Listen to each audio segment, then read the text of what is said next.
He stole my idea at work, but a month later, I became his boss. What would you do if someone at work stole your idea and presented it as their own try in front of your boss?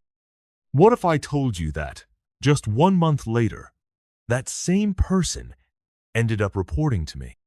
Yeah.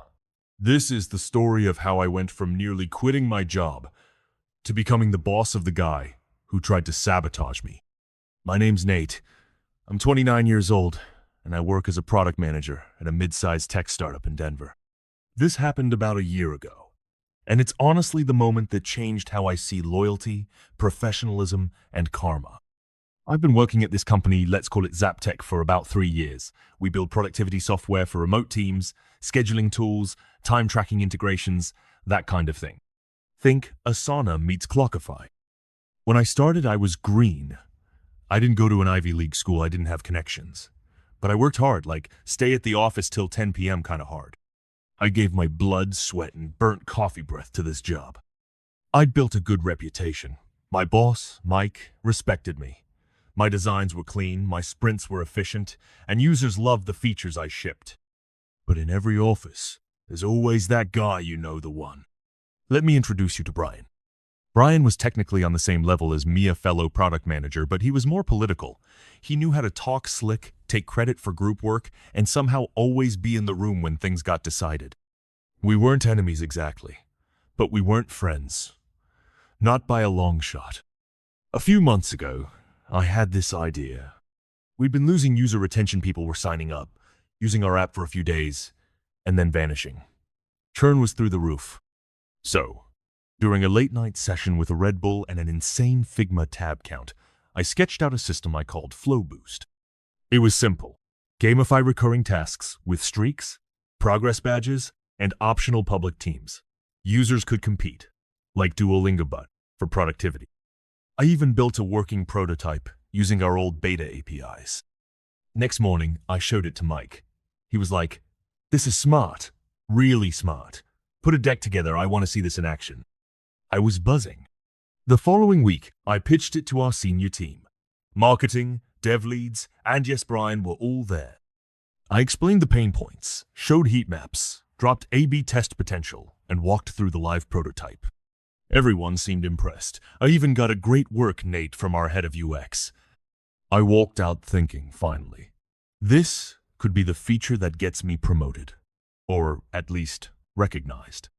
Foolish me. 2 days later, there's a surprise strategy sync.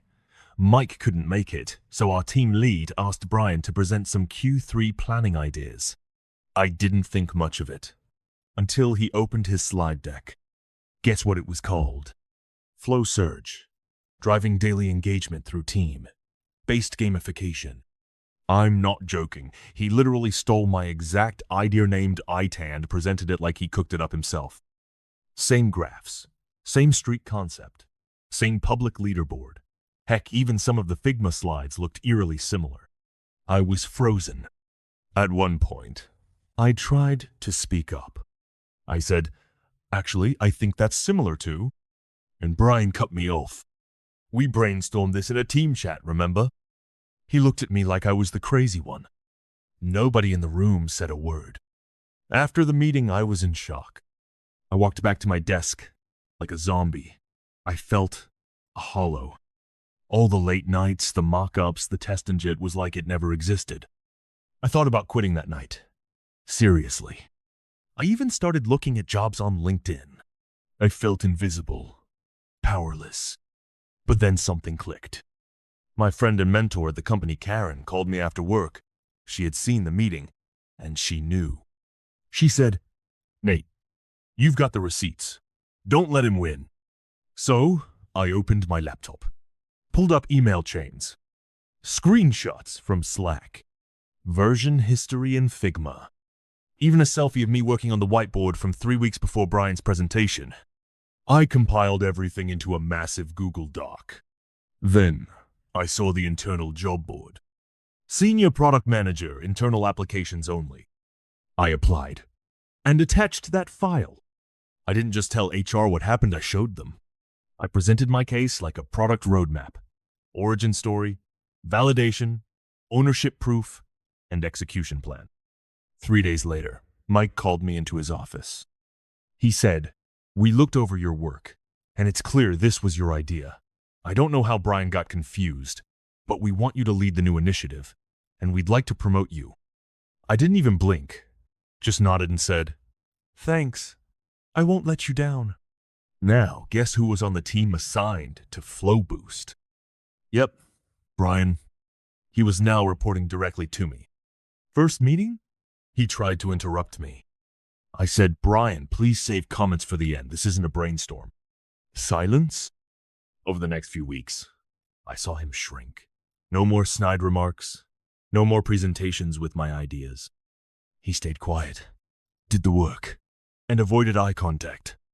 I never humiliated him, never called him out publicly. But the message was clear. People always ask me, why didn't you just expose him fully? Because sometimes, letting the system speak is more satisfying than revenge. He knew. I knew. And now the whole company knew where ideas really came from. A few months later, Brian quietly transferred to another team. I got my promotion, a pay bump, and the respect that I'd earned. But more than that, I got closure.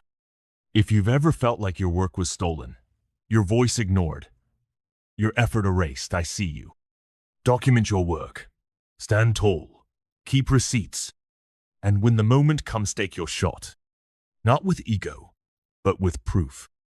Because when you build something real, nobody can take that from you forever. So, what would you have done if you were me? Would you have exposed Brian in the meeting?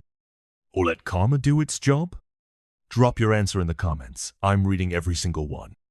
And if you enjoyed this story, hit that like button so more people can find it. Subscribe for more true stories that'll make you mad, inspired, or both. This is Reddit Trawand, remember. In the long game, integrity always wins.